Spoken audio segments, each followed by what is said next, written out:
നീ എന്തിനാണ് ഈ ലോകത്തുള്ള പെണ്ണുങ്ങളൊക്കെ പറ്റി അപവാദം പറയുന്നത്? അല്ല നീയല്ലേ പറഞ്ഞ ആ ജാനുവിന് ഗർഭാണ്, വയറ്റിൽ കുട്ടിയാന്നൊക്കെ, ഡോക്ടർ ഓപ്പറേഷൻ ചെയ്ത് കട്ടിയാന്ന് പറഞ്ഞല്ലോ. അല്ല നിനക്ക് ഈ ബോർഡ് എഴുതി നടന്നാ പോലെ എന്തിനാ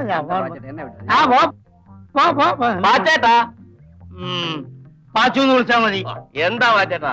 ആ പറ്റെത്ര രൂപയായി? അയ്യെടുക്ക് 310 രൂപ. 310? ഇതെന്താ അക്ഷയ മാത്രം? അല്ല ചെമ്പ് മാത്രം. അല്ല തന്നാലും തന്നാലും തീരുന്നില്ല. ആട്ടെ കറക്റ്റ് കണക്ക് പറ.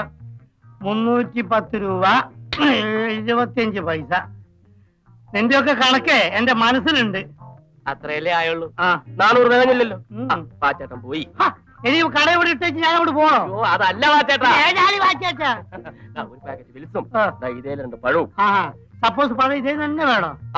ഒരു 5 രൂപ എടുത്തോണ്ട് വച്ചിട്ട് അപ്പൊ 400 തയ്യോ?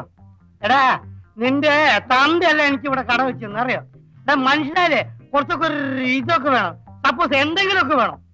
അല്ല ഈ കണക്കിന് പോയി നീയൊക്കെ എന്നെ റോഡാതാരാക്കല്ലോ അല്ലേ? അപ്പൊ പാച്ചേട്ടൻ ഞങ്ങളോടെ കൂടാമല്ലോ. എന്തിൽ തെണ്ടാനോ?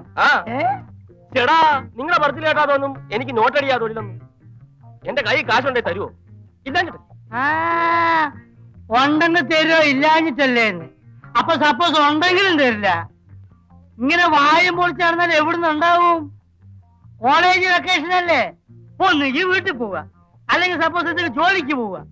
ഇപ്പൊ തെണ്ടാൻ വരെ യൂണിയൻ മെമ്പർ ആവണം. മെമ്പർഷിപ്പിനുള്ള കാശുണ്ടെ പിന്നെ എന്തിനു തെണ്ടത്? നീ എന്ത് ജോലിയും ചെയ്യും? എന്റെ മാന്യതയെ ചോദ്യം ചെയ്യാത്ത എന്ത് ജോലിയും ചെയ്യും. മാന്യതയോ നിനക്കുണ്ടത്? നീ ഏതായാലും ഒരു കാര്യം ചെയ്യും.